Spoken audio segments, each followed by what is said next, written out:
Alors que tant d'hommes se font les esclaves de leur vie, mon geste incarne une éthique de la volonté. Je me donne la mort afin de réveiller les consciences assoupies. Je m'insurge contre la fatalité. Je m'insurge contre les poisons de l'âme et contre les désirs individuels envahissants qui détruisent nos ancrages identitaires et notamment la famille, socle intime de notre civilisation multimillénaire. Alors que je défends l'identité de tous les peuples chez eux, je m'insurge aussi contre le crime visant au remplacement de nos populations.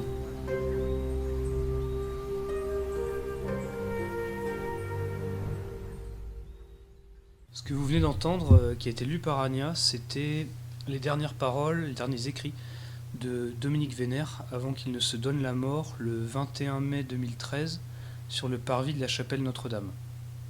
On a choisi de commencer l'émission en citant ça, qui est issu de sa lettre de suicide, pour rendre hommage et faire honneur à cette figure importante qui a été Dominique Vénère, qui a été un Français d'exception et un Européen remarquable, et qui, par ses écrits, par ses actions, par ses discours, a influencé de nombreuses générations de combattants politiques de l'identité européenne, dont nous nous réclamons ici.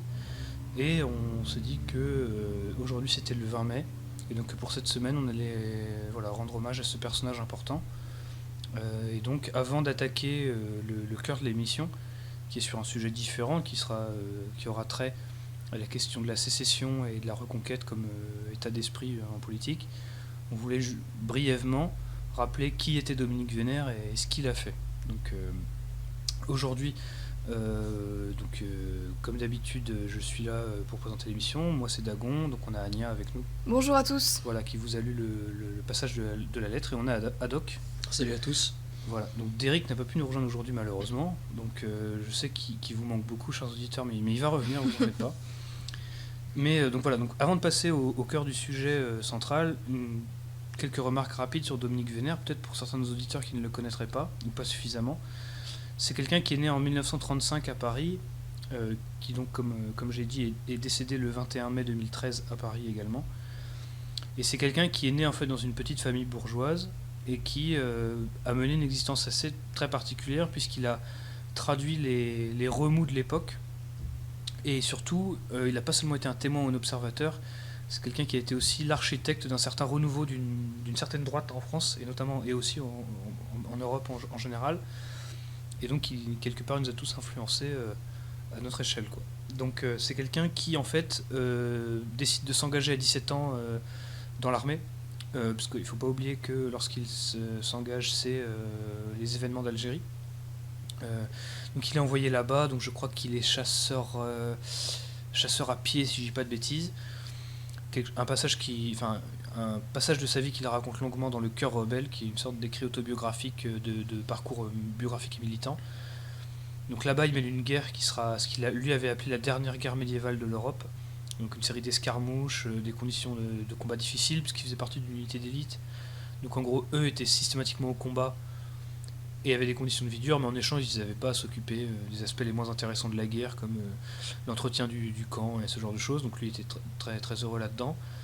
Et en fait, il explique qu'il s'est engagé pour protéger les Européens d'Algérie. C'était une phrase qui est très importante chez lui.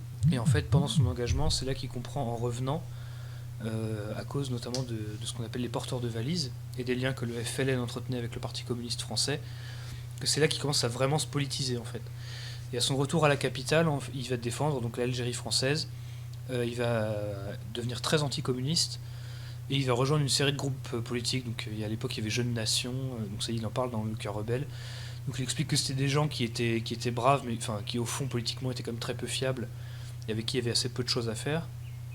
Et c'est à partir de là en fait qu'il commence à se politiser, à se structurer.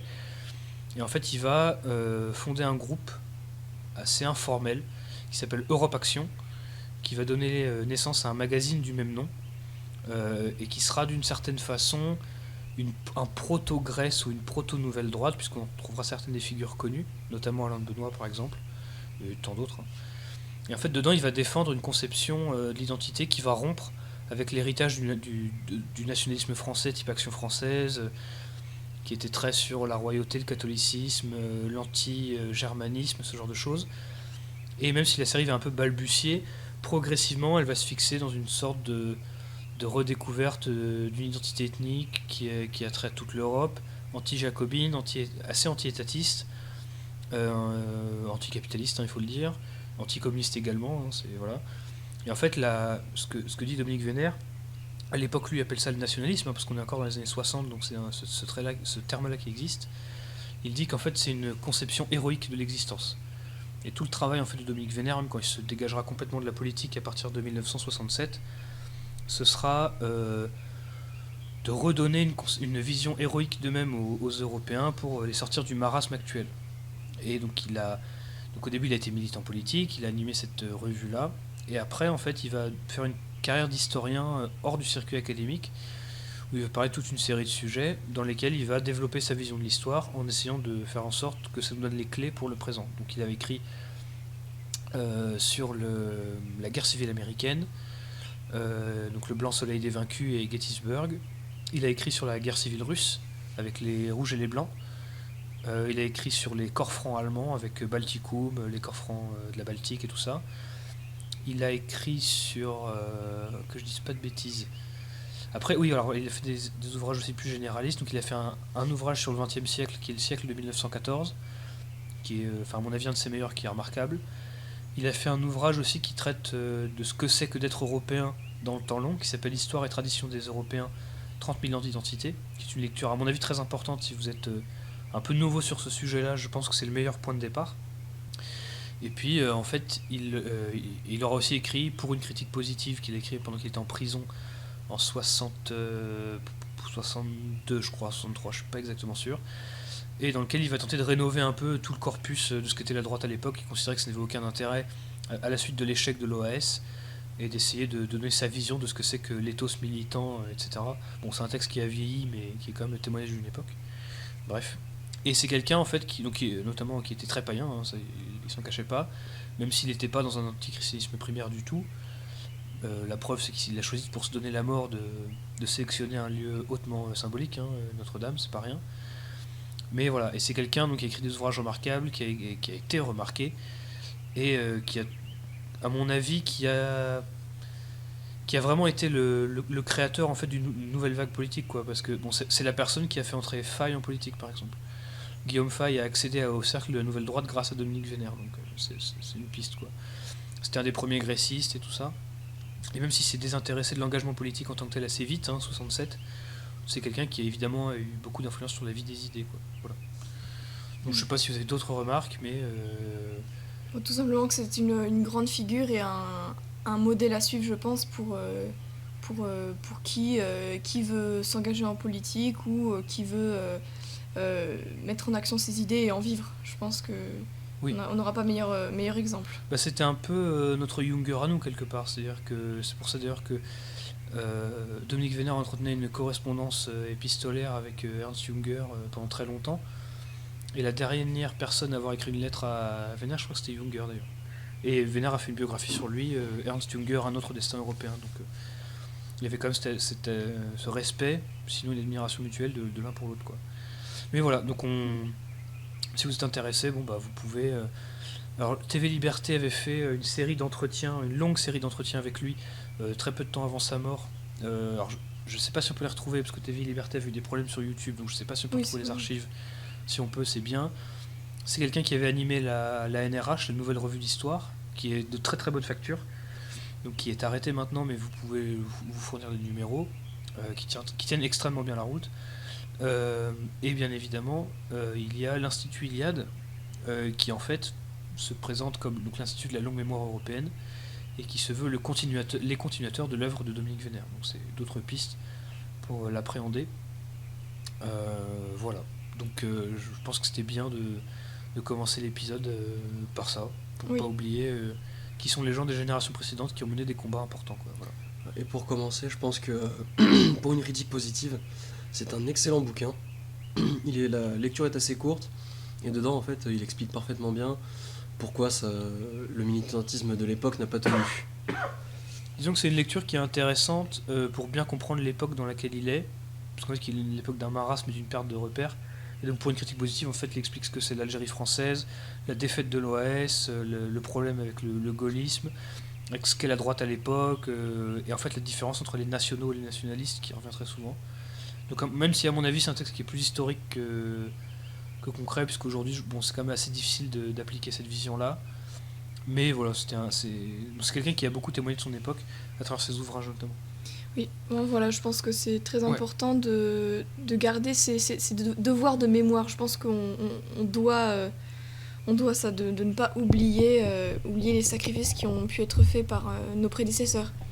Parce que ça, je pense que c'est le plus grand drame que ces héros tombent dans l'oubli.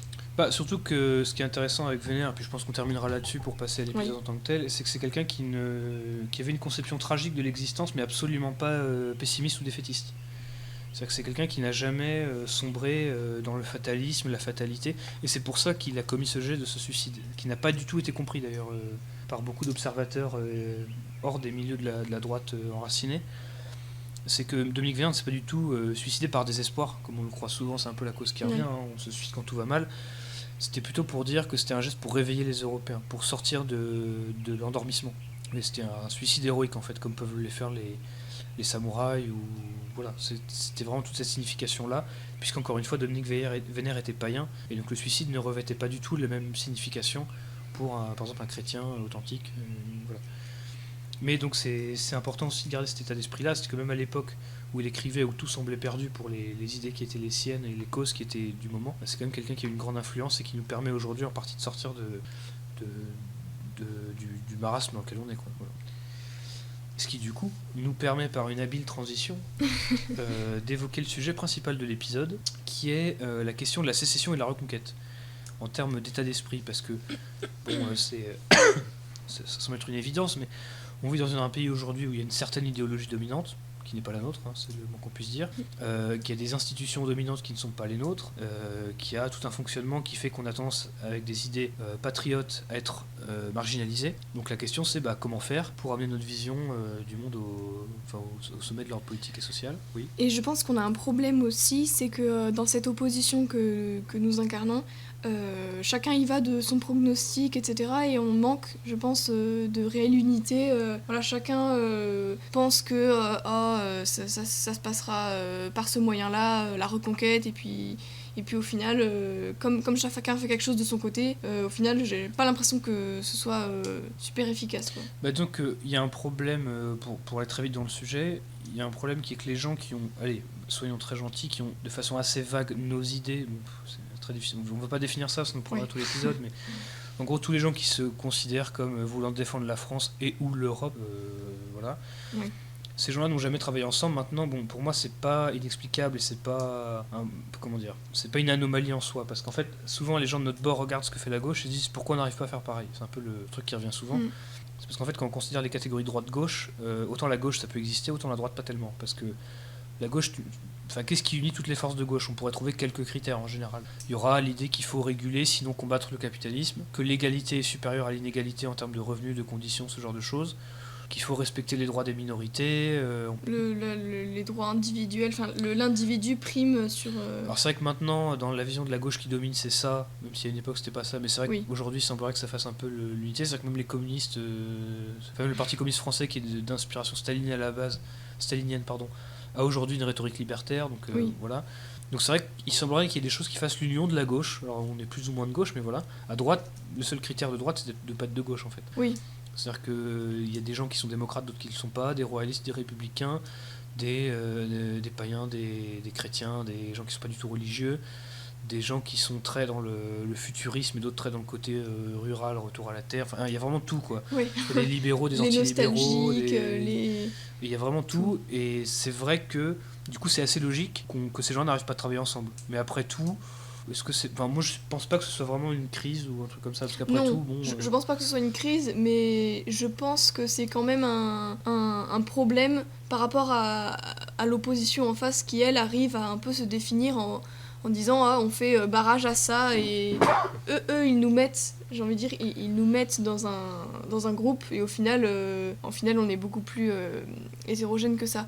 Mais c'est vrai que je pense, pour le coup, ce qui est un réel problème, c'est le défaitisme qu'on trouve souvent chez ceux qui pensent comme nous, hein, pour dire ça de manière simple, et Et on trouve notamment des gens qui disent « Ah, le vote, c'est faire vivre le système, ça ne sert à rien, voilà, pour être vraiment en opposition avec le système, il ne faut pas voter, de toute façon, ils gagneront quand même, parce que c'est le système, Voilà. parce Donc, que voilà. » On va peut-être commencer là-dessus. La question donc, du vote et de la démocratie. Ce que doit être notre idée là-dessus. Donc ça pourrait être un premier sous-sujet pour cette question-là. Donc Agnès, donc toi tu disais en gros, le problème c'est des gens qui par défaitisme ont admis complètement qu'on peut se désintéresser intégralement de la machine électorale et du vote et dire en gros bah ça passe pas par là.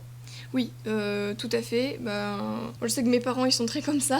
Oui. et c'est souvent, je trouve, la génération au-dessus. Enfin, j'ai quand même l'impression que c'est quand même cette tranche d'âge-là. Après, bon, on trouve de tout, bien sûr, mais c'est vrai que cette idée de dire que les politiques, ils ne se retrouvent pas dedans, que de toute façon, ils font tous partie du système, etc.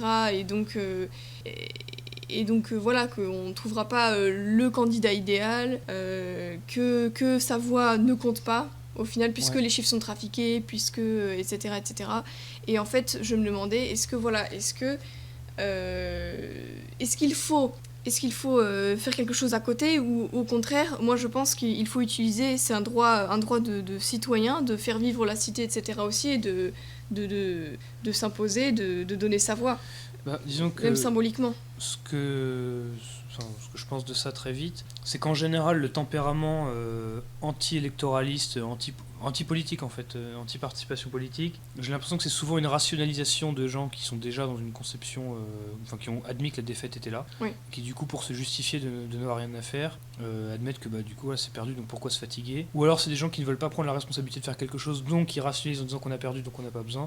Mais en général je trouve que c'est un réflexe qui est assez malsain, puisqu'en plus, comment dire, c'est le problème du défaitisme en fait, c'est que c'est une prophétie autoréalisatrice. C'est-à-dire qu'il n'y a rien de pire que de participer à n'importe quoi, je sais pas, ça peut être une entreprise, une rencontre sportive, n'importe quoi, où tout le monde dit bah c'est bon, on a perdu, c'est bon, on a perdu, c'est bon, on a perdu. Parce que du coup ça démotive véritablement les quelques forces qui restent, et là c'est sûr qu'on peut plus rien faire après quoi. Ouais. Surtout que il y a toujours cette idée assez étrange chez ce tempérament anti-électoraliste, anti-vote, etc. L'idée que quelque part, en gros, on se protège le temps que la crise arrive, la crise passe, et puis la crise elle-même aura détruit le monde pourri, et sur ces ruines-là, il y aura un monde bien meilleur qui émergera. Oui, parce que c'est vrai qu'aussi, il y en a qui raisonnent de telle manière qu'ils disent on va limite voter contre nous-mêmes, parce que comme ça va précipiter la catastrophe, et une fois que ce sera bien le chaos et bien la mouise, et bien là on pourra profiter de la situation, et ce que je trouve... ça c'est un nom, ça s'appelle l'accélérationnisme. Et c'est une stratégie qui au début semble séduisante. On se dit bah oui, on va précipiter la poursuite de la logique du système, puisque sous ces contradictions il s'effondrera plus vite, donc autant que ça se fasse plus vite. Sauf que non, parce qu'en fait quand on fait ça on donne plus de pouvoir au système, et donc le pouvoir de se maintenir et de corriger ses propres erreurs quoi. C'est-à-dire qu'il y a eu des générations d'accélérationnistes, et tous étaient sûrs qu'avec leur technique dans 10 ans le système s'effondrerait. Ça fait 2 siècles que ça dure, voilà. Encore meilleur contre-exemple, il y a une personne qui m'avait dit ça sur le patriarcat, et qui me disait mais non, le patriarcat va s'effondrer lui-même, et c'est pour ça que ce soi-disant patriarcat est là depuis 3000 ans, 5000 ans. Ouais, mais c'est vrai que là il a pris du plomb dans l'aile quoi. Mais bon. Oui, mais typiquement c'est pas des trucs qui s'autodétruisent en fait. Bah non, c'est ça. On peut pas rester dans l'idée que ça va s'autodétruire. Oui. Il faut agir contre lui. C'est-à-dire que le système peut aller mal, mais il pourra toujours se déplacer sur une jambe à cloche-pied quoi. Il pourra toujours boiter. Donc l'idée selon laquelle on va l'accélérer, c'est assez foireux. Et surtout qu'en plus, c'est face aux enjeux qui sont les nôtres, c'est pas une approche qui marche quoi. C'est-à-dire que ce qui se présente à nous aujourd'hui, en gros, on est au 21e siècle, les enjeux c'est quoi finalement ? Un enjeu qui domine, c'est celui de la démographie. On n'a pas fait d'épisode dessus, on pourra le faire à l'avenir, mais c'est vrai que là on est dans une situation où la natalité européenne est dans une baisse drastique, combinée avec une explosion démographique de certains pays identifiés, donc Chine, Inde et le continent africain. Le problème n'est pas tellement que ces gens-là soient en dynamisme démographique, c'est qu'à la fin il se traduira par le fait que ces gens-là viendront ici. Voilà. Du coup, ça pose un problème, qui est que lorsque ces masses d'hommes considérables viendront chez nous, c'est pas simplement un processus où ces gens viendront là, le système jamais vraiment défini se cassera la gueule, et puis boum, ils repartiront, ou voilà. C'est-à-dire que le jour où cette catastrophe, cet événement majeur se produit, ce sera quand même irréversible. Et là, il n'y a pas de gens qui pourront être à l'abri, quoi. Il n'y aura pas d'histoire de on va se cacher dans la forêt, dans un bunker, entasser des chocs à pic jusqu'à ce que ça se passe, quoi. Les survivalistes aussi, c'est vrai que... soi, c'est un réflexe qui est plutôt sain de vouloir atteindre une sorte d'autonomie, et ça c'est très bien. Le problème, c'est que ça s'accompagne souvent d'une vision politique qui considère, c'est un peu après nous le déluge, quoi. C'est j'arrête de participer, je protège mon petit précaré, et puis les ça autres, suffit ils se bien, débrouilleront. et puis Voilà. souvent un mélange pessimisme-optimisme un peu bizarre. Pessimisme dans le sens où ça va mal se finir de toute façon, optimisme où moi je m'en sortirai. C'est un peu la stratégie du je vous l'avais bien dit. Voilà, c'est ça, le plaisir de C'est, dire je vous l'avais bien dit. Hein. Voilà. Je trouve que, alors oui, c'est un réflexe qui est sain en soi de vouloir voilà, préparer un peu, mais je trouve que c'est quand même hyper égoïste, quoi. Enfin, Mais donc pour moi ça peut pas être une stratégie, ça peut être un point de départ, mais ça peut pas du tout être un horizon indépassable. C'est-à-dire que si vous voulez prendre des mesures pour vous préparer, c'est très bien. Je pense même si pratiquement c'est compliqué, mais si vous pouvez le faire, bah allez-y. Mais ça suffit c'est pas. pas que Quoi. ça, C'est-à-dire oui. que le Oui, combat c'est politique ça. passe pas par là. C'est-à-dire que les enjeux qui sont en face de nous sont tellement énormes que le seul moyen de les contrer, c'est la prise du pouvoir donc de l'État, en fait. Hein. C'est bien de ça qu'il s'agit. Les instruments de la politique pour pouvoir endiguer toutes ces menaces. Et ça passera pas du tout par... c'est un peu l'équivalent de dire, pour arrêter les catastrophes écologiques, il faut juste recycler et éteindre la lumière en sortant de la salle. C'est pas qu'il faut pas le faire, mais c'est que les petites actions, les micro-actions individuelles, ça compte très peu en fait. Et ce qui compte, c'est vraiment l'action collective, et là, c'est de la politique, et c'est de l'engagement. Et même si le processus électoral, c'est énervant, même si c'est souvent ingrat, même si ça prend du temps, etc., quand même, ça passe par là. Parce que les autres mesures n'existent pas. C'est-à-dire que dire qu'aujourd'hui, la solution passe non pas par une méthode électorale, démocratique, mais par... alors, soit il y a le grand soir, c'est le délire du grand soir, c'est-à-dire le peuple... va se lever, et comme dans V pour Vendetta, va mettre des masques en plastique, va tout renverser, et puis ce sera super. Pour moi, c'est une bêtise crasse, hallucinante. Oui, surtout que je pense que les Français ou les Européens en général sont quand même assis dans un certain, j'ai envie de dire, confort. Ils n'ont pas finalement si envie que ça de tout ébranler s'ils ne sont pas directement touchés par... Il semblerait quand même, une des choses qui définissent notre époque, c'est l'apathie, quoi. C'est une forme de mollesse, d'indécision un peu perpétuelle. Attendre un grand soir d'une situation pareille, c'est une erreur de lecture cruciale à mon avis. Puis chacun attend que l'autre En le fasse plus, en fait. ouais, c'est Donc ça, au oui. final, rien ne se passe. Voilà. Puis même quand certains groupes commencent à faire quelque chose, on dit ah ouais mais non c'est pas celle-là, c'est pas cette révolution En plus, qu'on voilà, attend, c'est-à-dire qu'il peut toujours y avoir ce truc-là de dire non, mais c'est pas exactement ma révolution, donc je vais un petit peu faire mes courses, je vais attendre, puis je vais sélectionner celle que. Voilà. Je vais envoyer le camp que je soutiens au 8-12-12, tu vois. Non, c'est pas l'Eurovision, voilà, hein, c'est différent.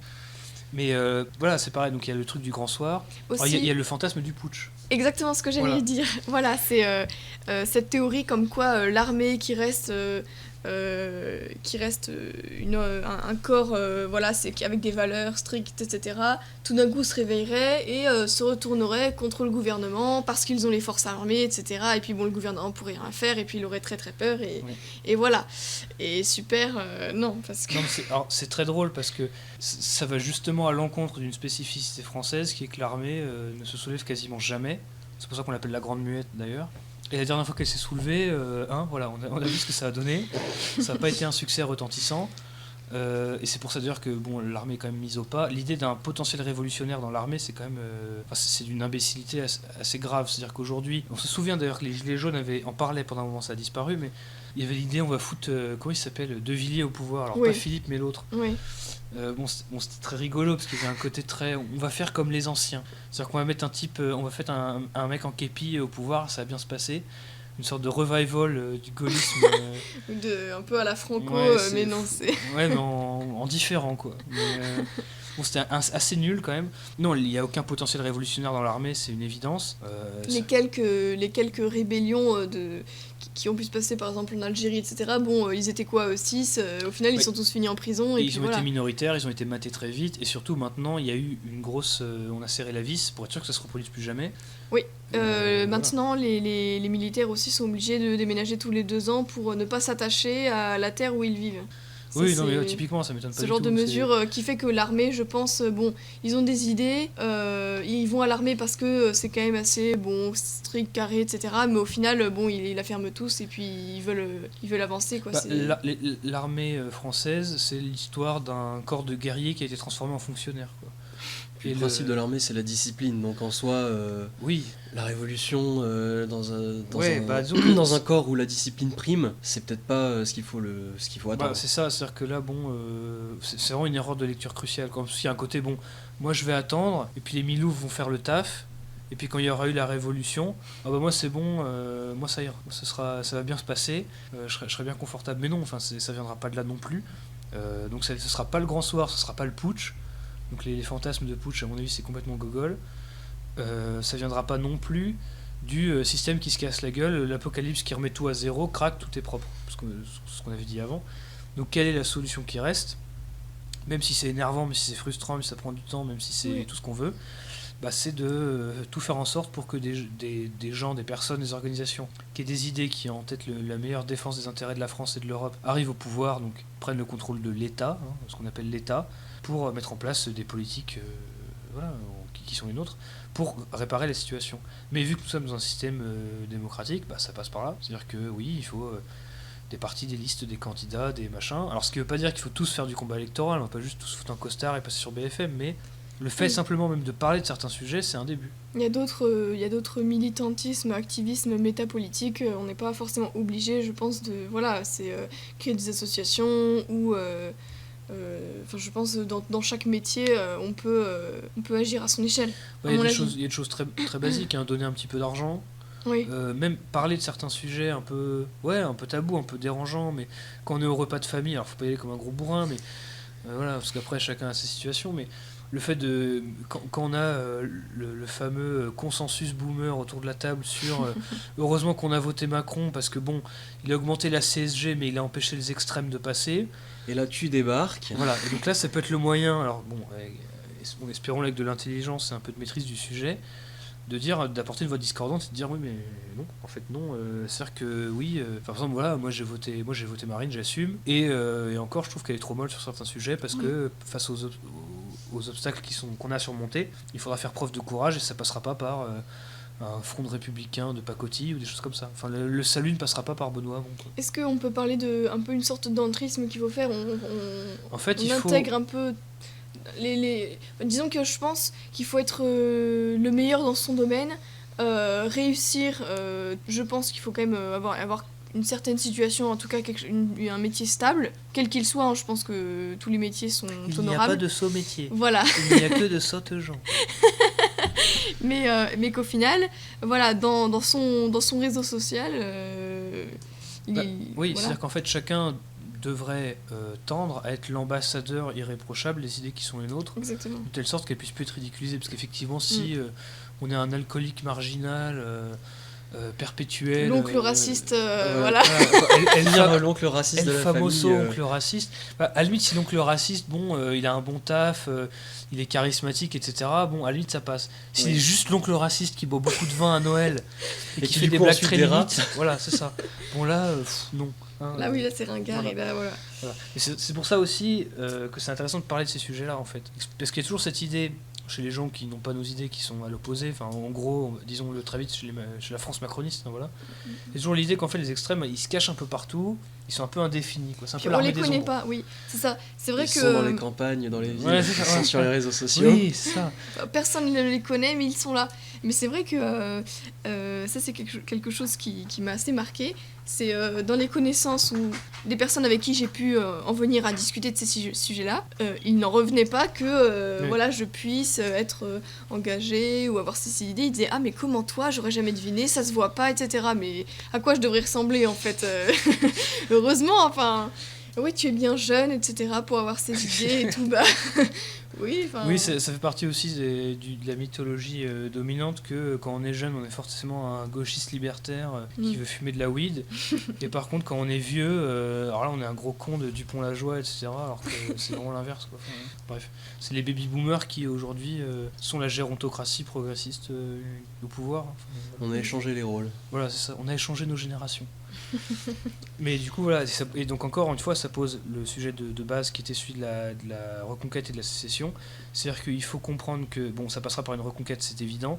Cette reconquête passe par une étape de sécession où il faut quand même couper le cordon sur certaines choses avec la société actuelle, mais pas pour se complaire dans la marginalité à dire on reste dans notre coin, on attend que ça pète et on se fait plaisir. Voilà, faire sécession ne veut pas dire devenir le dernier carré en fait. Voilà, c'est ça, il faut jamais être dans cette optique là de se dire on sera le carré d'honneur et puis la garde meurt mais ne se rend pas, même si c'est héroïque, parce que politiquement le perdant il est jamais héroïque en politique, il est ridicule, et surtout il peut pas revenir au combat parce que il est mort en fait.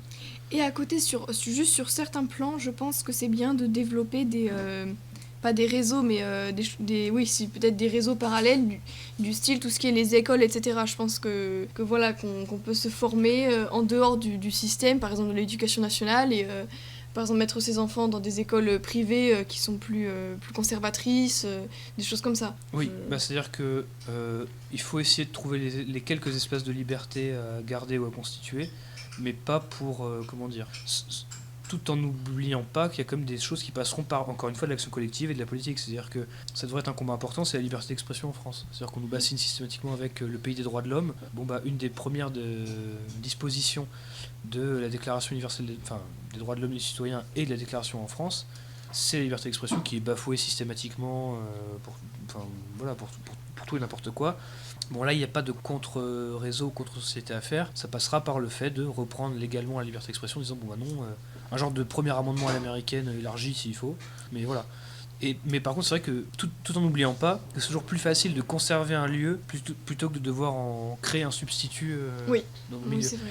C'est-à-dire que la droite a complètement déserté l'université en France. Déserté beaucoup de choses. Oui, voilà, mais complètement. C'est-à-dire que là, on va pas reconstruire notre université, quoi. Oui, c'est vrai que c'est bien compliqué. Vous parliez la semaine dernière, il me semble, des professeurs d'université de gauche que vous aviez pu connaître. J'en ai connu aussi d'ailleurs, et du coup, c'est vrai que je pense que c'est aussi un terrain là où on peut pas. Alors, il y a des initiatives, par exemple, l'ICEP de Marion, pourquoi pas. Oui, je l'appelle Marion, oui. Mais voilà, tout ce qui est le professorat, etc., ce genre de choses qu'il faut reprendre par le bas. Et je pense aussi que le pouvoir peut se reprendre par le bas avec les mairies, etc., parce que je pense qu'on sous-estime le pouvoir que peuvent avoir les mairies, et c'est quand même plus accessible que de voter pour le président, quoi, je pense. Disons que, à mon avis, c'est les deux. C'est-à-dire que c'est des approches qui ne sont pas mutuellement exclusives, donc ce serait un peu dommage de se priver, a priori, d'un des champs d'action. Mais c'est vrai qu'à chaque fois qu'on déserte un lieu, ce sera beaucoup plus difficile de le reprendre ou d'en créer un substitut. Et donc une fois que, par exemple, quand la droite, on était sur l'université, part de l'université, c'est hyper compliqué. C'est-à-dire qu'est-ce qu'on fait maintenant ? C'est-à-dire que la seule alternative, c'est un peu ce qui se fait aux États-Unis. C'est en gros disons-le clairement, de faire une technique de la terre brûlée. C'est-à-dire qu'on essaie d'arriver au pouvoir, de déglinguer le système de haut en bas et de reconstruire sur des basses scènes. Voilà. Ça fait très Léo Dagan. Oui, voilà, on crame tout et on recommence, voilà. Mais c'est pas faux. Pareil pour le syndicalisme. C'est vrai que nous, en plus, on a l'histoire de l'épuration et tout, donc c'est encore autre chose. Mais c'est vrai qu'en France, il n'y a pas de syndicat de droite, ce qui peut sembler une évidence, mais c'est pas du tout. À la limite, il y a la CFTC, quoi, mais c'est léger. C'est-à-dire qu'il y avait une tentative du Front National de former des syndicats nationaux dans les années 80, je crois. Ça n'avait pas marché parce qu'à l'époque, il fallait qu'en fait, ça n'existe plus maintenant, que tous les nouveaux syndicats, en gros, prêtent serment sur les valeurs du CNR après la guerre. Maintenant, ça n'existe plus, donc théoriquement, ce serait possible de faire des syndicats nationaux maintenant. Et ce serait typiquement un genre de truc formidable, étant donné qu'il y a un énorme appel d'air de ce point de vue-là. Il me semble que qu'il y a des agriculteurs, etc., qui essaient de former des syndicats. Après, il y a les syndicats paysans, les syndicats d'artisans, la CNIL, tout ça. Mais pas la CNIL, le Centre national des indépendants et des artisans, des libéraux, je sais plus. Donc il y a ça. Mais c'est vrai que par exemple, moi je pensais à tout ce qui est CGT, Force ouvrière et compagnie. C'est vrai que tous ces syndicats-là sont complètement désertés. Alors ce qui est très drôle, parce que théoriquement les syndicats sont pas censés être politisés. Sauf que dans les réunions, on distribue des tracts. Comment lutter contre l'extrême droite sur Internet. C'est la CGT qui a bloqué les imprimeries et la diffusion du dernier numéro de l'Express. Non, du Point. Du Point, effectivement, parce qu'il y avait Salvini dessus. Donc c'est quand même complètement délirant. Oui, qui le qualifiait, je crois, d'homme fort de l'Europe ou quelque chose comme ça. Oui, alors qu'en plus, c'était même pas pour lui faire un un compliment. C'était en plus pour l'attaquer, mais c'était considéré comme trop complaisant. Donc voilà, donc les syndicats rouges ont fait leur boulot là-dessus. C'est formidable. Mais voilà, c'est-à-dire qu'il faudrait peut-être aussi... il y a plusieurs combats à mener, quoi. Mais c'est pas parce que le combat est difficile qu'il doit pas être mené, quoi. Et c'est pour ça que, de la même manière, le défaitisme, à mon avis, n'a pas lieu d'être, parce que qui aurait pu penser, admettons, on se remet dans la situation mentale en 2012. 2012, voilà. Je pense que beaucoup de gens qui avaient nos idées étaient quand même un peu au bout du rouleau. Si on leur avait dit, dans 5 ans, t'auras un président américain qui te parle de déglinguer le libre-échange, de foutre un mur et de mettre les illégaux dehors. Et en Europe, t'as des gouvernements qui commencent à faire ça, avec Salvini qui réduit l'immigration illégale de 85% en quelques mois, alors que le mec est même pas président, hein. Il est vice-président et ministre de l'Intérieur. Je pense qu'il y a beaucoup de gens qui auraient eu des doutes. Il semblerait que ce soit possible quand même. Je pense que les défaitistes, à mon avis, auront de moins en moins d'arguments, parce qu'avec tous les gouvernements européens qui commencent vraiment à prendre des mesures concrètes et qui montrent que c'est possible de reprendre son pays en main quand on le veut, quand on y met un peu de bonne volonté, surtout que... Oui, j'ai l'impression que les défaitistes commencent déjà un peu à arrêter de l'être. Ils voient Salvini, ils voient Orban, ils commencent à se dire ah oui en effet, pourquoi pas, ça peut être faisable. Enfin, on voit avec les sondages par exemple pour les européennes qu'il y a quand même une certaine motivation qui revient. Alors bon, c'est vrai que d'un côté il y a ça, après si on voit, à mon avis, donc bon je suis d'accord avec ça, hein, mais comment dire, à mon avis il y a deux visions qui s'opposent et qui expliquent pourquoi certains sont optimistes et d'autres pessimistes. Les pessimistes, c'est des gens qui pensent qu'en gros, bon voilà, on est tout à la fin du truc, on est au bord de l'explosion. S'il n'y a pas un Deus Ex Machina, un sauveur providentiel, bon bah en gros c'est cuit quoi. Dans les 5 ans c'est terminé, on ferme le bouquin, c'est fini. C'est vrai qu'après le débat de Marine Le Pen, tout le monde avait dit ah c'était sa dernière chance, Oui. maintenant elle a loupé le coche, maintenant on est fichu et tout. Alors que bon, a priori non, parce que bon, on pourrait s'étaler là-dessus, mais si la peur c'est le remplacement démographique des immigrés qui voteraient pour leur intérêt, bon il faut quand même garder les pieds sur terre, ils sont pas non plus 50%. Et de toute façon, ils sont moins mobilisés civiquement que les autres. Alors je dis pas qu'il faut s'en réjouir ou quoi que ce soit, hein, mais on a quand même un peu de temps devant nous. Surtout que bon, ces changements-là peuvent se faire très vite. Mais surtout, c'est que les pessimistes disent bon bah, s'il n'y a pas le changement héroïque direct, c'est cuit. Et donc en gros, dès qu'il y a un leader un peu populiste, un peu de droite qui arrive, ils disent bon bah, s'il tient pas l'intégralité de ses promesses, qui fait en plus du zèle, et que tout marche pas à 100%, bah de toute façon c'est fini. Parce que rien de moins que la perfection pourra nous sauver. Alors qu'à mon avis, si on a une approche un peu plus raisonnable, qui n'est pas celle d'un optimisme béat, tout va bien se passer, machin, mais un optimisme un peu sérieux, un peu combattant, on se dit qu'en fait, ce qu'on est en train de voir, c'est que le premier chapitre, c'est le tout début, c'est le prologue d'un grand changement et d'un grand réalignement. Et ça va pas se faire en 10 mois, ça va se faire en 10, 15, 20, 30, 40 ans, quoi. Oui, je suis assez d'accord, et ça me fait penser au fait qu'en fait plus la situation se dégrade aussi, plus on a un réveil, parce que la génération de nos parents, moi je sais que bon il y avait aucun mouvement par exemple de jeunesse ou des trucs comme ça politique, mes parents et leur génération étaient complètement désintéressés de ça, etc. Et je pense que pour le coup de gauche comme de droite les jeunes sont un peu plus C'est compliqué parce qu'en fait il semblerait que il y a un grand désintéressement de la jeunesse de la politique en termes par exemple d'intention de vote, mais je pense que les problèmes politiques sont beaucoup plus ressentis. C'est juste que vu qu'il n'y a pas d'offre, il n'y a pas d'engagement, parce que les gens se disent bon bah il n'y a pas de moyen de canaliser ce ressenti de ces problèmes-là dans quelque chose de constructif. Mais à mon avis c'est pas du tout une fatalité quoi. Enfin, le fait qu'aujourd'hui c'est la jeunesse qui vote Front National, enfin Rassemblement National, ça aurait été impensable il y a 10 ans quoi. Oui. C'est quand même révélateur de quelque chose.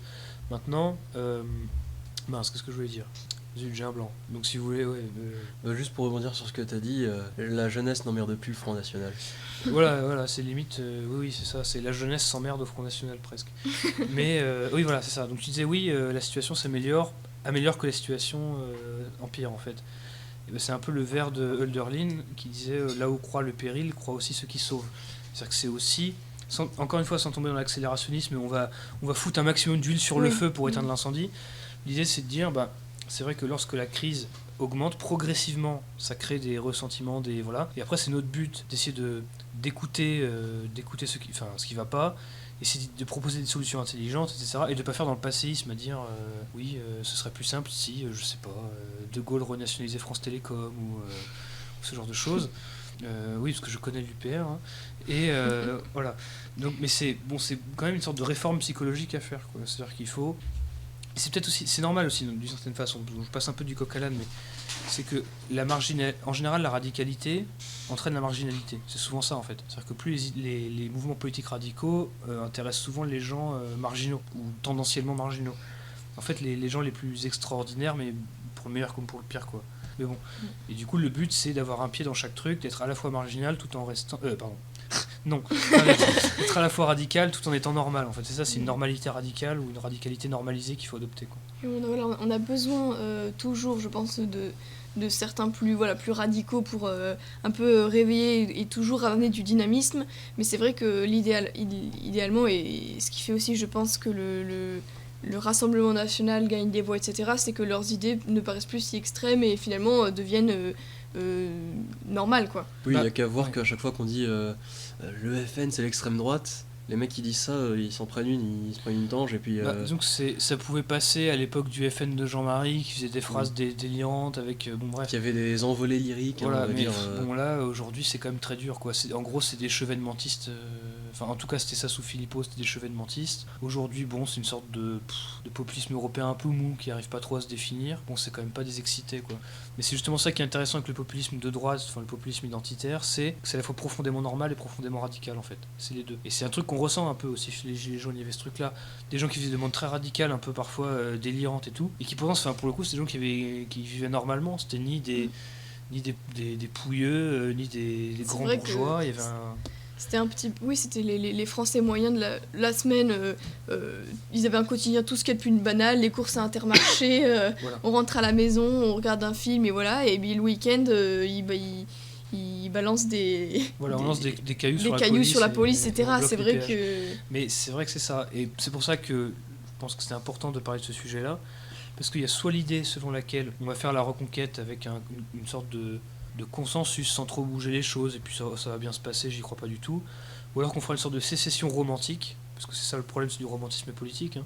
Et puis en fait, soit il y aura la catastrophe, sauf nous, dans une sorte de logique un peu... Enfin, une sorte de christianisme un peu perverti, quoi. Il y aura la rapture, tu vois, il y aura le truc. Bon, moi je serai sauvé parce que j'ai été vertueux, donc ça va.